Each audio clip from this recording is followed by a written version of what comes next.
శంబల అనేది ఒక అద్భుత నగరం. మన గ్రంథాల్లో శంబల గురించి ఏం రాసి ఉంది? ఆ అద్భుత నగరం గురించి ఎవరికీ అంతుబట్టని మిస్టరీ ఏంటి? ఆ నగరాన్ని చూడడం సాధ్యమేనా అనేటటువంటి సందేహాలు మనలో చాలా మందికి వచ్చే ఉంటాయి.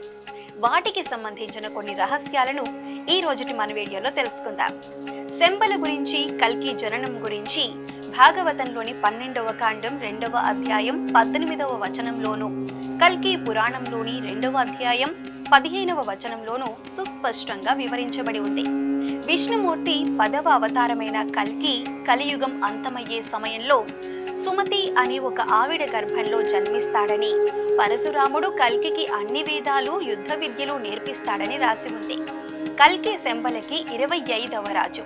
ఎప్పుడైతే కలియుగాంతంలో ప్రజలు ధర్మాన్ని పూర్తిగా వదిలేస్తారో, ఎప్పుడైతే ప్రజలను పాలించాల్సిన రాజులు దోపిడీ దొంగలవుతారో, ఎప్పుడైతే పైశాచికత్వం పేటరేగిపోతుందో, అప్పుడు ఒక అద్భుత ఖడ్గంతో తన లక్షలాది వీరుల సైన్యంతో కల్కి తెల్లని గుర్రం పైన శంబల నుంచి వచ్చి ఈ ప్రపంచంలో ధర్మం వైపు లేని వారందరినీ చంపి ధర్మం 4 పాదాలపైన నడిచేలా చేస్తాడు. అప్పుడు కలియుగం అంతమైపోతుందని మన పురాణాలు చెబుతున్నాయి. అసలు శంబల అంటే ఏంటి? అది ఎక్కడ ఉంది? అక్కడ ఏముంటుంది? దాని దగ్గరకు మనం ఎలా చేరుకోవాలి అని చాలా మందికి సందేహాలు ఉన్నాయి. శంబల అనేది ఒక నగరం కాదు, అది ఒక సామ్రాజ్యం. ఆ సామ్రాజ్యంలో 8 ప్రాంతాలు ఉంటాయి. శంబలకు కరెక్ట్ గా మధ్యలో 9 అంతస్తుల క్రిస్టల్ పర్వతం ఉంటుంది. దానిపైన లోటస్ ఆకారంలో ఒక కాలచక్ర మండలం ఉంటుంది. దానిని శంబల మొదటి రాజైన సుజాతుంద్రుడు కట్టించాడు. శంబల యొక్క క్యాపిటల్ సిటీ కలాప శంబల. శంబల అనేది ఒక మల్టీ డైమెన్షనల్ కింగ్డమ్.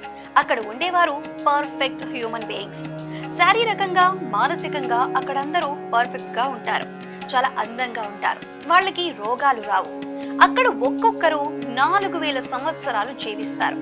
మన పురాణంలో ఉన్న చిరంజీవులంతా ఇంకా అక్కడే బ్రతికే ఉన్నారు.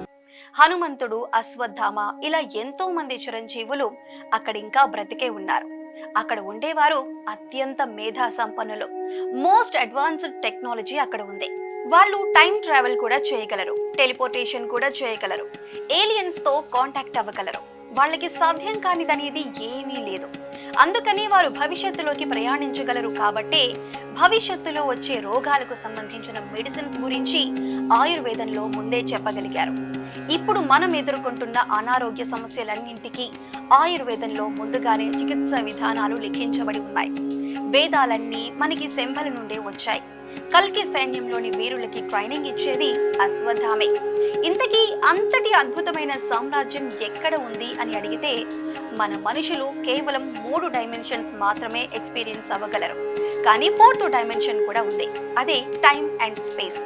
వాటిని మనం యాక్సెస్ చేయలేం. 4th డైమెన్షన్ తర్వాత 5th డైమెన్షన్ కూడా ఉంది. దానినే గాడ్ డైమెన్షన్ అని అంటారు. దేవతలు దానిని యాక్సెస్ చేయగలరు. మన బాడీలోని షట్ చక్రాలు అనే 7 చక్రాలు ఉంటాయి.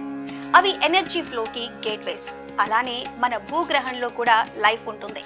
మన బాడీలోని చక్రాల్ని మనం యాక్సెస్ చేయగలిగితే మనం వేరే డైమెన్షన్లోకి వెళ్ళగలం. ఒకేసారి మనం 2 కన్నా ఎక్కువ ప్రాంతాల్లో ఉండగలం. భూమి చుట్టూ 1 నిమిషంలో తిరిగి రాగలం. కాలంలో ట్రావెల్ చేయగలం.